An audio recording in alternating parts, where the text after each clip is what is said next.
Chelsea fans, this is Up Chelsea TV, and Liam Rosenior wants control. He wants absolute control at Chelsea. I'm guessing respect to, his team, recruitment of players and things like that. But that is not happening. I would like to have 20 million pounds tax-free in my account. But that's not happening. We can all wish, we can all hope. Now, it's one thing for Liam Rosenior to make that demand of maybe Egbali of BlueCo, clearly Capital, the sporting directors, and they could well say, "Oh, don't worry, you have control. We'll let you pick your team. We'll let you sign the players you want to sign." And Maresca was just too stubborn. Tuchel was just too stubborn. And Graham Potter was just too passive. But you are the one we want. You have all the control. But that is not going to happen. That is not going to happen. Of course, sporting directors, of course, ownership groups, of course, owners of clubs have a right to have a say in how a team is built. But in terms of the players you want to get, at least the profile of players you want to get for your team that would allow you play the way you want to play, that should be for the manager. That should be for the head coach. Because at the end of the day, you will be judged based on your style of play on the pitch. You'll be judged on your results on the pitch.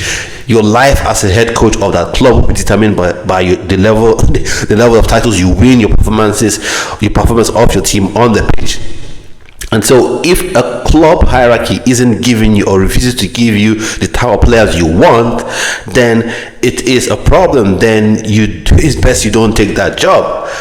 So Liam Rosenior coming up with this to say he wants control, that may mean on one hand it's not happening, but we've heard a lot of coaches say that before. We're going to club, I want control. And like I said, Egbali, Winstanley, and Lawrence Stewart could say, wow, yes, we'll give you control, but when it comes to it, you wouldn't have control.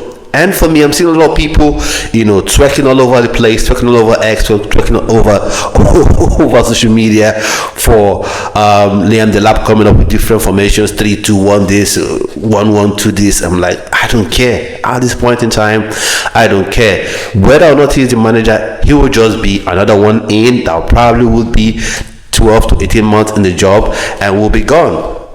That's just it. That's just the truth.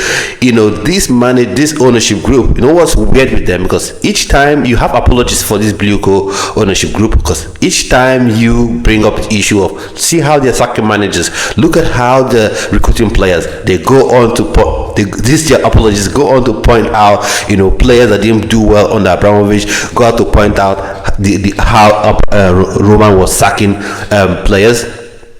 sacking coaches.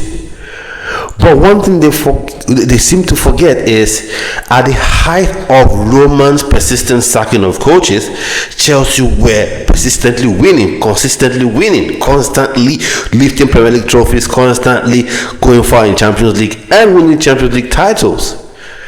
So something's got to give. Real Madrid, they sack coaches. They sack coaches on a daily. If you come into a job with Real Madrid 1 year in, 16 months in, and it looks like you're not cut out for the job, you're gone. But the thing with Real Madrid is they would win maybe La Liga, Copa del Rey, or they could even win the Champions League. So their sacking makes sense. Now, this was meant to be this, data-driven ownership group, more patient ownership group, long-term planning ownership group, but they aren't a long-term ownership group. Did they feel like people who are very wealthy and are just getting their hands muddied in things they shouldn't? Because sometimes some people, you see someone who's super wealthy, he'll go on with no experience in a restaurant business, could just go and spend £5 million and buy a restaurant, buy a 5-star restaurant in the heart of London somewhere, and with no idea of how to run the restaurant. We just say, okay, I own this business XYZ, I'm going to be running the day to day. And that, most times those restaurants go under. And I think that's the same thing that's happening right here. You have Egbali being overly involved, in my opinion, and the fact that the people that probably have his ears are the sporting directors who are low-level sporting directors, in my humble opinion. They just are. in football, you cannot, take for granted the fact that the clubs they have managed, or rather they have been sporting directors of, have been Brighton and have been Monaco. Clubs that are usually sell-first clubs. Clubs that are willing to sell the player for £100 million, £60 million, make that a profit.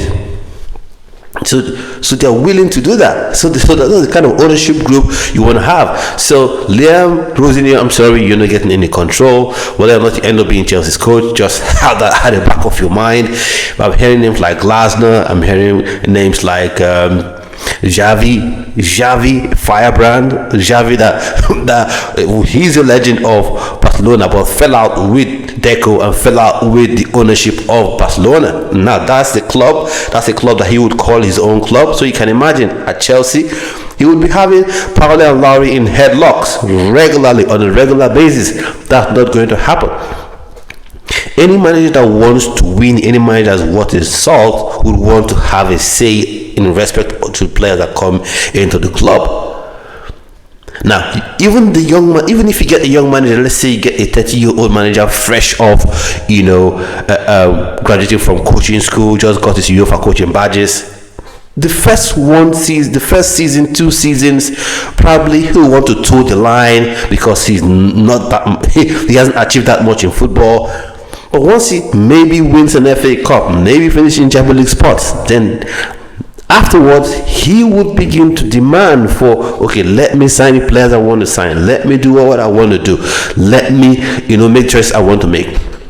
So right now for me, I don't really care about any tactics that the coaches are coming with. I don't care, because I even think keeping this simple would make this team thrive, would make Chelsea thrive. If you have a coach that will just come in, keep all this 2-3-1-5 thing, keep it outside, just stick with a 4-3-3, Estevao Willian play on the left, Pedro Neto play on the right, you can both switch, and then you have maybe Liam Lap in attack, you are the 9 there, that's your responsibility. Palmer in the 10 row, Enzo and Caicedo sit in front of the back 4. Enzo, you're more of the ball distributor, while Caicedo, your primary function is winning the ball and letting it go. And then you have your Reece James playing as an orthodox right back, you have your Cucurella playing as an orthodox left back, and maybe you have your Fofana and maybe Josh Achiampong as the centre back pairing. That could just make this team work. Say Reece James, overlap, put those crosses into the box. Cucurella, overlap, those crosses into the box. Palmer, you are the heart of the team. You be the number 10. You hold the ball, sprint about, and then Estevao, you get the byline, work your magic, let balls go into the box. Same thing with Pedro Neto. You could see that could actually work for Chelsea, but you see all this 2-3-5, one does this playing fullbacks in midfield, playing a winger as a striker. Those things probably will not work because this team, young players, let them just play simple football. And one coach I think would have turned this around is not available until the World Cup is over, at least in Ancelotti, and I don't even think they would want him around because he steps in the room, he suns everyone from Egbali down to Lowry and Pauli that come at the crew. He suns all of them, and I don't think they want a manager with such cachet, with such reputation in the game that they can't really speak to, because I think this is a kind of job. It's just like someone who's never who never owned a business in his life, and then suddenly you give him a multi-million pound business to manage. He then wants to be God over everyone, not everyone's boss, but wants to be God over everyone, and begins to disrespect everyone. And that's what I think is another thing that is wrong with these people, because maybe in their wildest dream they have never felt like they're going to be sporting directors of a club like Chelsea. So now they want to show people up. So, but anyways, that's how it is. What do you feel about Liam Rosenior wanting control of Chelsea? For me, I don't think he's going to get it, but what do you think in the comment section? What do you think about options like Glasner? What do you think about maybe Ancelotti after the World Cup, if that even happens? Let me know in the comment section, and I'll see you on another video.